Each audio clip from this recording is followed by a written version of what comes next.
할렐루야, 12월 16일 수요일입니다. 베드로전서 2장 11절에서 끝절 25절까지 말씀을 함께 읽고 묵상하겠습니다. 사랑하는 자들아, 거류민과 나그네 같은 너희를 권하노니 영혼을 거슬러 싸우는 육체의 정욕을 제어하라. 너희가 이방인 중에서 행실을 선하게 가져 너희를 악행한다고 비방하는 자들로 하여금 너희 선한 일을 보고 오시는 날에 하나님께 영광을 돌리게 하려 함이라. 인간의 모든 제도를 주를 위하여 순종하되 혹은 위에 있는 왕이나 혹은 그가 악행하는 자를 징벌하고 선행하는 자를 포상하기 위하여 보낸 총독에게 하라. 곧 선행으로 어리석은 사람들의 무식한 말을 막으시는 것이라. 너희는 자유가 있으나 그 자유로 악을 가리는 데 쓰지 말고 오직 하나님의 종과 같이 하라. 뭇사람을 공경하며 형제를 사랑하며 하나님을 두려워하며 왕을 존대하라. 사환들아, 범사에 두려워함으로 주인들에게 순종하되 선하고 관용하는 자들에게만 아니라 또한 까다로운 자들에게 또 그리하라. 부당하게 고난을 받아도 하나님을 생각함으로 슬픔을 참으면 이는 아름다우나 죄가 있어 매를 맞고 참으면 무슨 칭찬이 있으리요. 그러나 선을 행함으로 고난을 받고 참으면 이는 하나님 앞에 아름다우니라. 이를 위하여 너희가 부르심을 받았으니 그리스도도 너희를 위하여 고난을 받으사 너희에게 본을 끼쳐 그 자취를 따라오게 하려 하셨느니라. 그는 죄를 범하지 아니하시고 그 입에 거짓도 없으시며 욕을 당하시되 맞대어 욕하지 아니하시고 고난을 당하시되 위협하지 아니하시고 오직 공의로 심판하시는 이에게 부탁하시며 친히 나무에 달려 그 몸으로 우리 죄를 담당하셨으니 이는 우리로 죄에 대하여 죽고 의에 대하여 살게 하려 하심이라. 그가 채찍에 맞음으로 너희는 나음을 얻었나니 너희가 전에는 양과 같이 길을 잃었더니 이제는 너희 영혼의 목자와 감독 되신 이에게 돌아왔느니라. 아멘. 오늘 말씀 첫 구절에 사랑하는 자들아 이렇게 시작하고 있습니다. 이것은 사도 베드로의 이 편지를 읽게 되는, 그리고 더 나아가서 모든 그리스도인들을 진심으로 사랑하기 때문에 이렇게 부르고 있는 것이죠. 특히 이 성도들은 그냥 성도들이 아니고 지금 고난 가운데 있는 성도들입니다. 이 고난 중에는 이해할 수 없는 고난들도 있습니다. 왜 이런 고난이 나에게 찾아오지? 나는 잘못한 게 없는데, 나는 예수님을 믿었을 뿐이고 나는 정직하게 살았을 뿐인데, 근데 예상되는 칭찬과 그런 좋은 열매보다는 뜻밖의 곤란한 일들을 만나게 되는 그런 수가 있는데, 그런 일로 힘들어하고 그런 일로 당황하는 그런 사랑하는 그리스도인들에게 베드로 사도가 이야기를 이어나가고 있는 것입니다. 우리는 지난 시간을 통하여서 과거에는 구원을 받았던 그런 기쁨이 있지만, 그 미래에는 영광을 받기로 예비되어 있지만, 그러나 현재에는 고난이 있다. 그런 고난 가운데 있는 그리스도인들은 어떻게 살아야 할 것인가? 지난 시간에는 또 여러 가지 권면의 말씀을 주셨죠. 근신해야 된다. 거룩해야 된다. 또 거짓이 없이 뜨겁게 형제를 사랑해야 된다. 나그네로 있는 동안을 두려움으로 지내야 된다. 그렇게 말하고 있습니다. 어쩌면 오늘 말씀은 그 말씀의 확장판인 것 같습니다. 오늘 말씀에도 사랑하는 자들아, 거류민과 나그네 같은 너희를 권하노니, 야, 너희는 나그네와 같은 자들이 아니냐. 나도 나그네와 같은 자다. 우리 같은 그리스도인들은 어떻게 살아야 되는지 아니? 이 고난 중에서, 이 세상 속에서 어떻게 살아야 되는 줄 아니? 하면서 오늘 말씀에는 크게 두 가지를 권면하고 있습니다. 첫 번째는 11절에 있는 것처럼 육체의 정욕을 제어하라. 육체의 정욕을 완전히 뽑아 없애버릴 수는 없습니다. 그러면 이제 죽는 것이죠. 죽는 것이고 이 땅에 있는 동안에 우리의 삶이 이제 이어지질 않습니다. 육체의 정욕 중에는 예를 들면 뭐 식욕, 또 성욕 이런 것들이 있겠죠. 성욕이 있어야 남녀가 결혼을 해서 자녀를 생산을 하는 것이고 식욕이 있어야 부지런히 먹고 건강해지는 것 아니겠습니까? 또 그것을 비롯한 의식주의 욕구들이 있고 또 사회적인 욕구들이 있고 뭐 다양한 것들이 있겠죠. 그런 것들에 함몰되면 안 되겠지만 그 모든 것들은 사실은 우리가 세상을 살아가는 동안에 필요한 것들입니다. 그래서 우리가 그런 것들에 어려움이 생기고 문제가 생기고 부족함이 생겼을 때 하나님 앞에 기도하더라도 하나님께서 뭐 그런 걸 기도하고 있어 하면서 야단치지 않습니다. 우리가 육체로 사는 동안에 그런 것들이 필요하다는 것을 더 잘 알고 계십니다.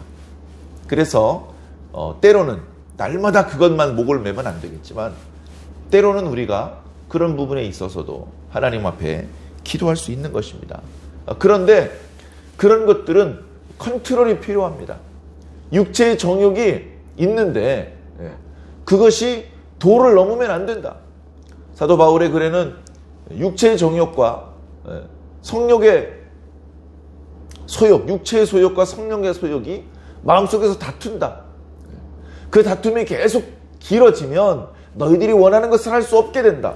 그런 말씀도 주셨었습니다. 우리는 육체의 정욕을 잘 다스려야 됩니다.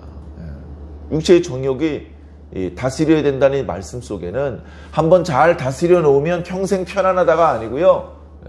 다스렸는데 그 다음에 또 불쑥 올라올 수 있습니다. 그럼 그때 또 다스려야 됩니다. 다시 말해서 우리가 주의 나라에 갈 때까지 계속해서 우리 속에서 일어나올 수밖에 없는 이 육체의 소욕들을 잘 다스려야 됩니다. 이 육체의 소욕들을 다스리지 못하면 지난 시간에 말씀드렸던 것처럼 악독과 기만, 외식, 시기 이런 비방하는 말들을 또 우리 입에 담게 되는 것입니다.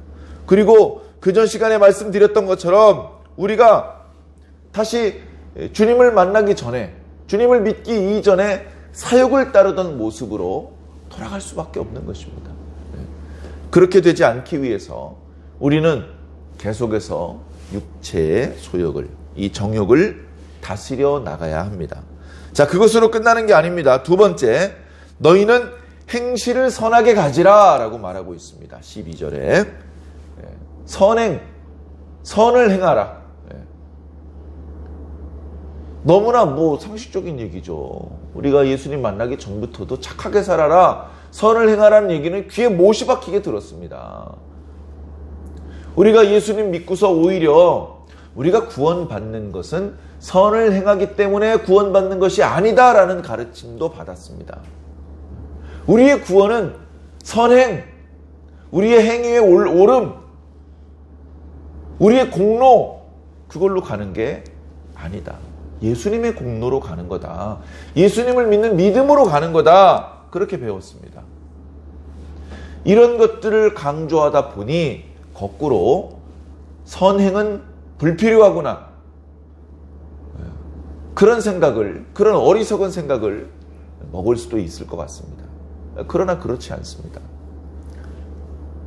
우리가 선행 때문에 구원을 받는 것은 아니지만 그 어떤 신념을 갖고 있는 사람보다도 더 열심히 선을 행하는 모습으로 살아야 됩니다.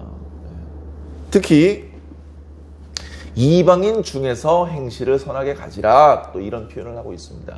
이것은 우리 성도들이 허공에 떠 있는 게 아니고 무인도에서 혼자 사는 게 아니기 때문에 그렇습니다. 현실 속에, 주변 환경 속에 믿지 않는 사람들, 이방인들, 그런 사람들에 둘러싸여서 살고 있기 때문에 그렇습니다.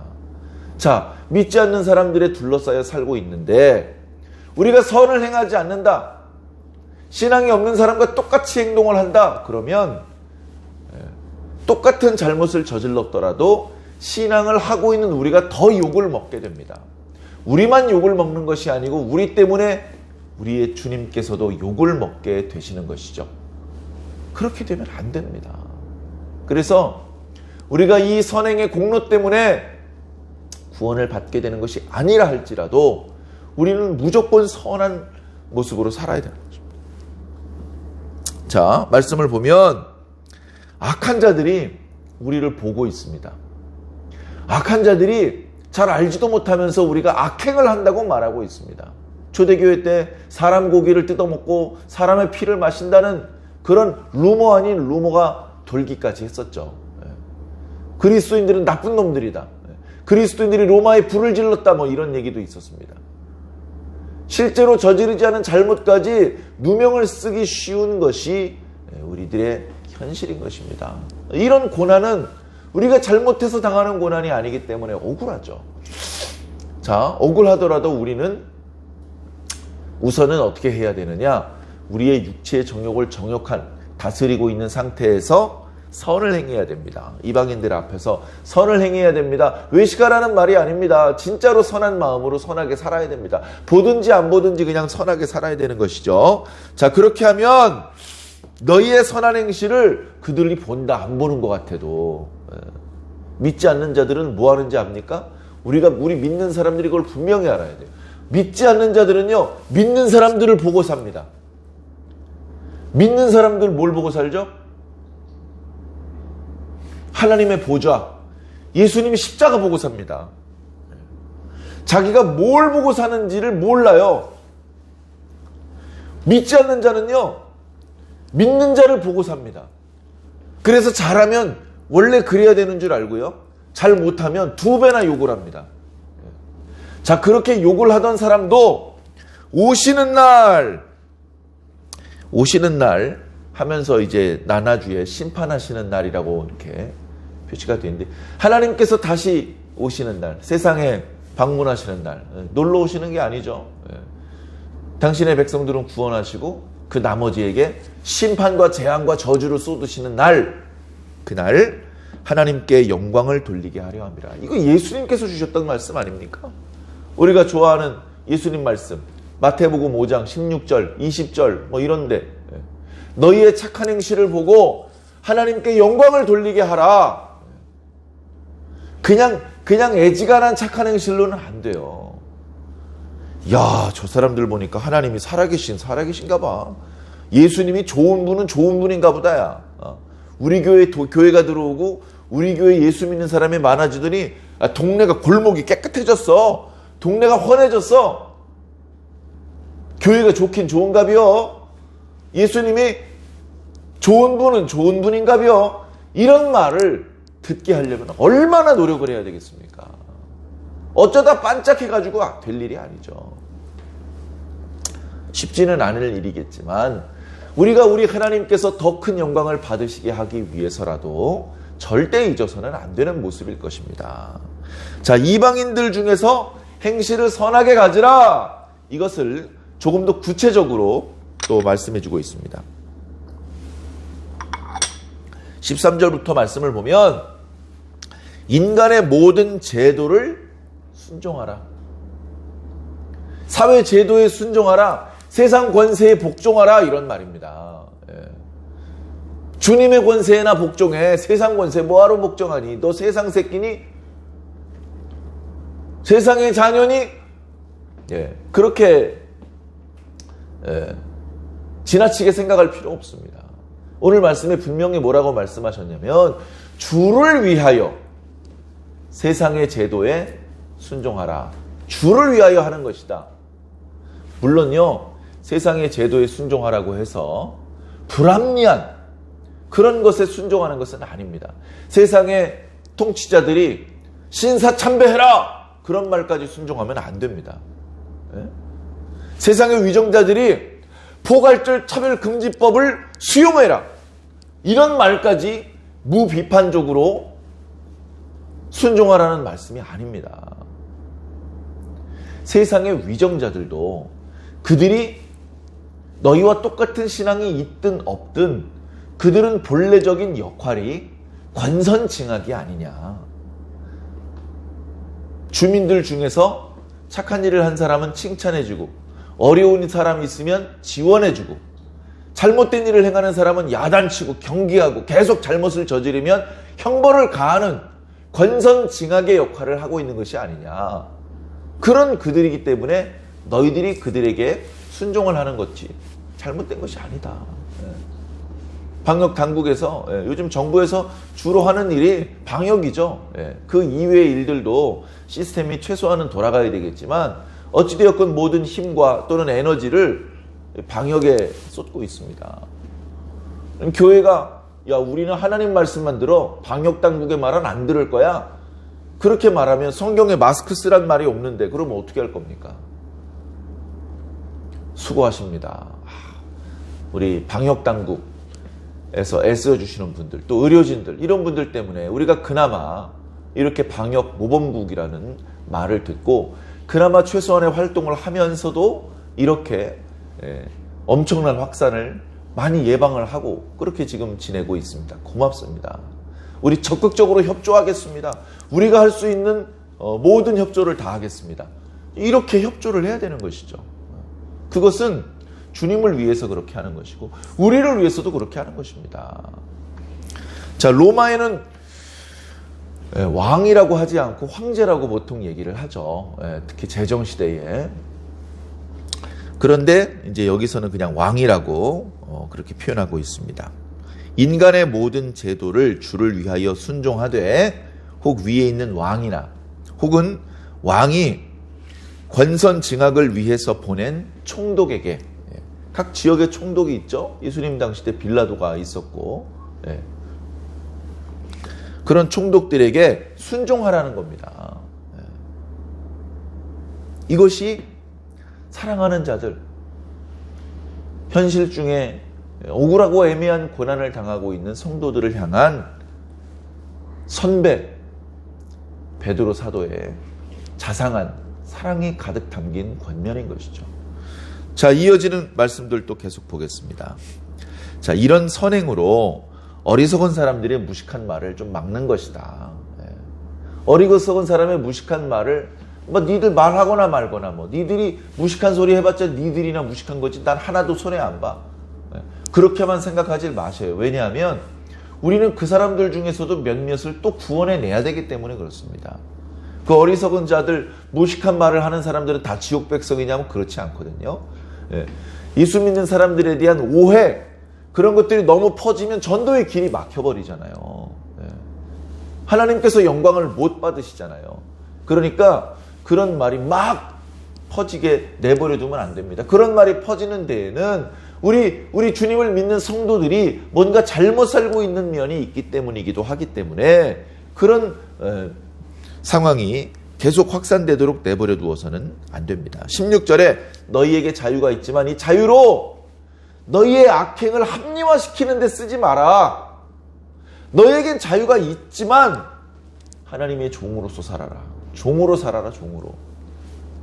과거 예수님 당시 때도 그렇고 사도 바울과 베드로의 시대에는 로마가 다스리던 시대 아닙니까? 이 시민들이 자유인 아니면 노예입니다. 물론 자유인 안에서도 노예에서 자유를 회복한 사람인지 귀족 가문인지 또 좀 레벨이 다르죠.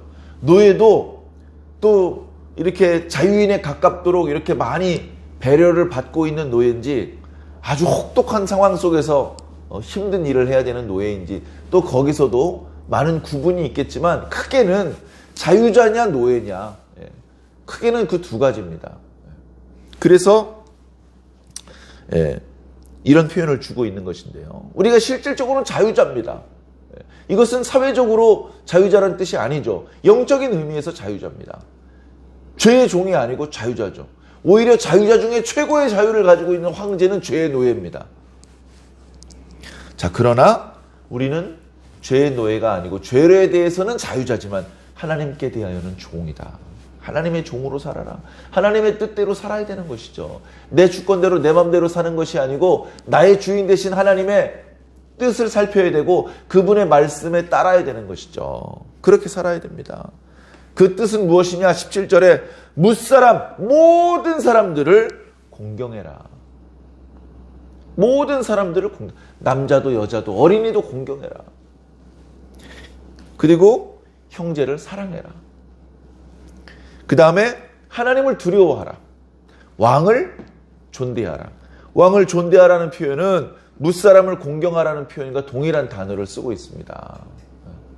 너희들이 두려워해야 될 분은 오직 하나님이다. 너희들의 육체만을 죽일 수 있는 마귀를 두려워하지 말고 육체와 영혼을 모두 멸하실 수 있는 하나님을 두려워하라. 주님께서도 그렇게 말씀을 주신 적이 있죠.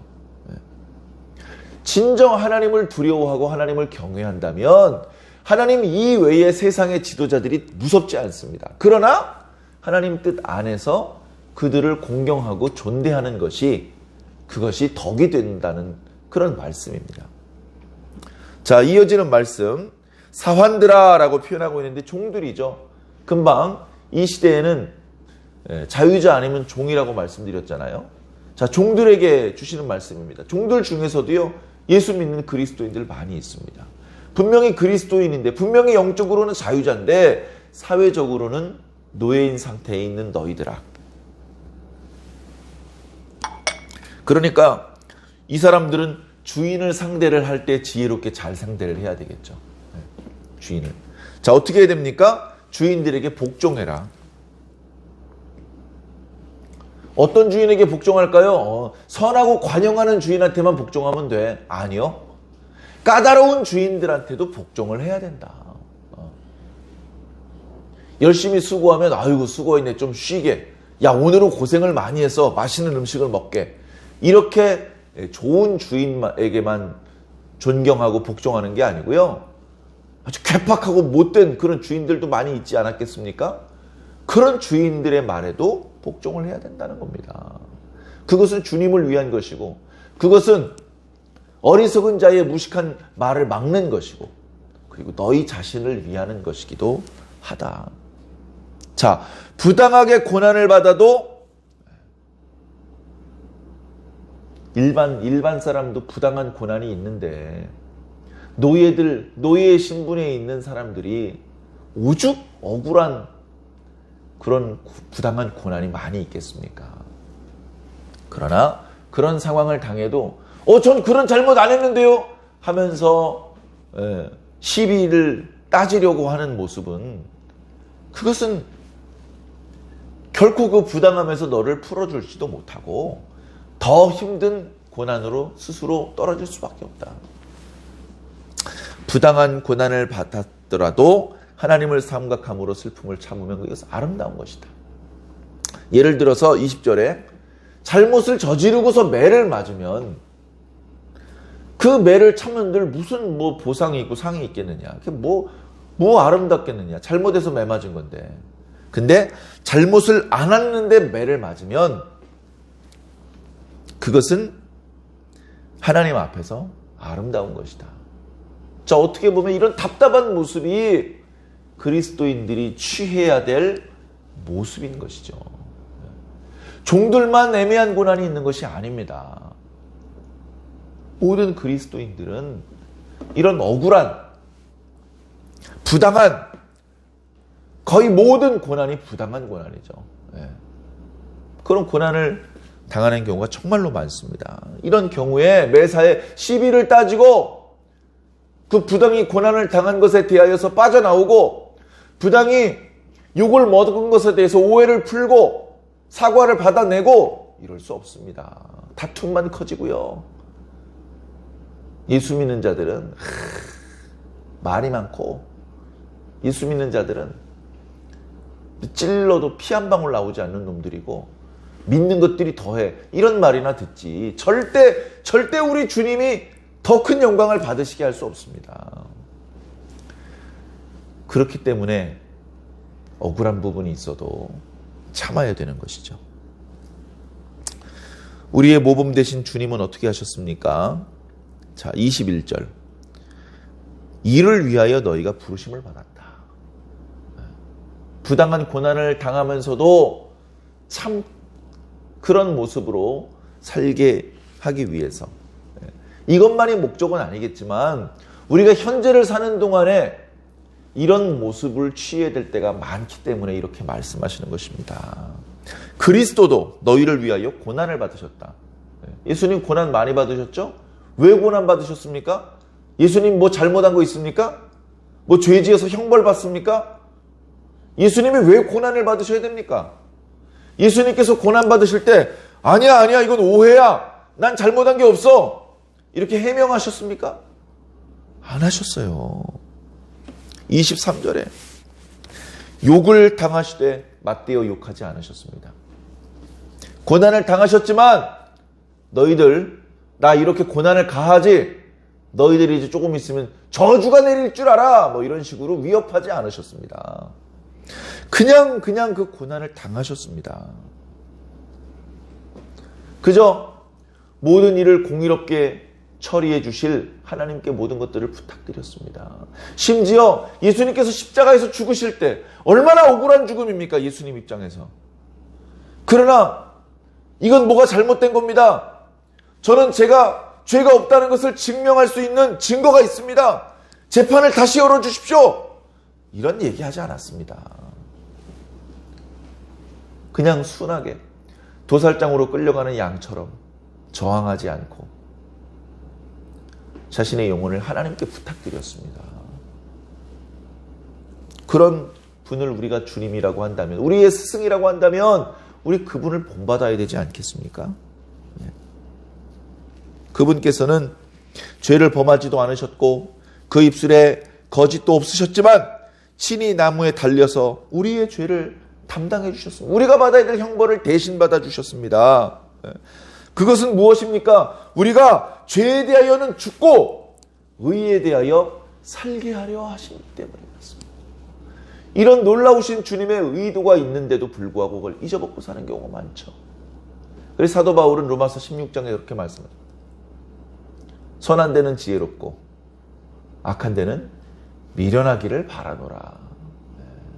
죄 짓는데 영특한 재능을 발휘하고 선한 일을 행하는 데는 왜 그렇게 서투른지 그런 모습으로는 하나님께 영광을 돌릴 수가 없습니다. 우리가 전에는 양같이 길을 잃어서 방황하고 당황하는 모습이었습니다. 왜? 선을 행하였는데 왜 부당한 고난을 당해야 되느냐? 이거 참 알 길이 없도다. 길을 잃은 자처럼 방황을 했는데 지금은 이제 우리가 왜 애매한 고난을 당해야 되는지 알기 때문에 우리 영혼의 목자와 감독 되신 이에게 돌아왔습니다. 억울한 일이 있으면 우리 영혼의 목자를 의지하면서 그분의 품에 안겨서 위로를 받고 쉼을 얻고 그분에게 우리의 어려움을 쏟아놓으면 됩니다. 억울한 일이 있고 어려운 일이 있으면 항의하고 싸우지 마시고 먼저 우리 주님 앞에 그 문제를 내어놓으시기를 바랍니다. 주님께서 영광을 받으셔야 되기 때문에 그렇습니다. 우리가 죄에 대하여는 죽고 의에 대하여 살아야 되기 때문에 그렇습니다. 이것이 우리를 향하신 주님의 사랑입니다. 우리가 이렇게 살기 위해서 부르심을 받은 것입니다. 육체의 정욕을 잘 제어하시고 이방인들 앞에서 모든 사람들을 존대하며 선을 행하며 하나님 앞에서 부족하지 않게 부당한 고난을 당하더라도 억울하겠지만 하나님을 생각함으로 그 슬픔을 잘 참으시며 하나님께 영광을 돌리고 하나님 앞에 선한 열매를 많이 맺으며 많은 사람들을 옳은 대로 돌아오게 할 수 있는 저와 여러분들이 되기를 주님 이름으로 간절히 소망합니다. 기도하겠습니다. 하나님 아버지, 부당한 고난을 당할 때는 정말로 견디기 어렵습니다. 정말로 억울합니다. 정말로 답답합니다. 눈물이 납니다. 이런 선행을 계속해야 되는 것인가? 선을 행하여 봤자 돌아오는 것은 부당한 고난뿐이구나. 주님을 믿는 것이 이렇게 힘든 것이었나? 여러 가지 어리석은 생각마저 들 때도 있습니다. 주님, 그러나 절대 주님을 원망하지 않게 도와주시옵소서. 절대 어리석은 다툼에 휘말리지 않게 도와주시옵소서. 주님, 우리를 불쌍히 여겨주시옵소서. 우리는 다 모릅니다. 모든 것을 아시는 주님께서 우리를 지켜주시옵소서. 우리를 보호하여 주시옵소서. 우리를 더 큰 어려움으로 들어가지 않도록 우리를 지켜주시고 우리를 건져주시옵소서. 억울한 일이 있어도 눈물을 흘리면서 참습니다. 주님께서 그렇게 참아주셨기 때문에, 주님께서 그렇게 그 억울한 고난을 참으시고 죽음을 참아주셨기 때문에 우리가 구원을 받았고 우리가 하나님을 아버지로 부르고 있습니다.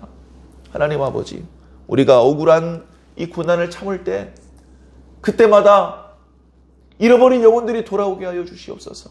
그때마다 더 많은 사람들이 옳은 대로 돌아오게 하여 주시옵소서. 하나님, 우리가 이 일을 하기 위해서 부름을 받았다고 말씀하셨는데, 주여 이 일에 대하여 우리가 게으르고 소홀하고 또는 회피하지 않게 도와주시옵소서. 이 일을 감당할 수 있는 담력, 지혜, 능력을 하나님 위로부터 공급하여 주시옵소서. 오늘 하루도 주님과 더불어 동행하는 하루가 되기를 원합니다. 열매 맺는 하루, 주님께서 더 큰 영광을 받으시도록 하는 그런 선을 행하는 하루가 될 수 있도록 주님 인도하여 주시옵소서. 감사하며 예수 그리스도의 이름으로 믿고 기도하옵나이다.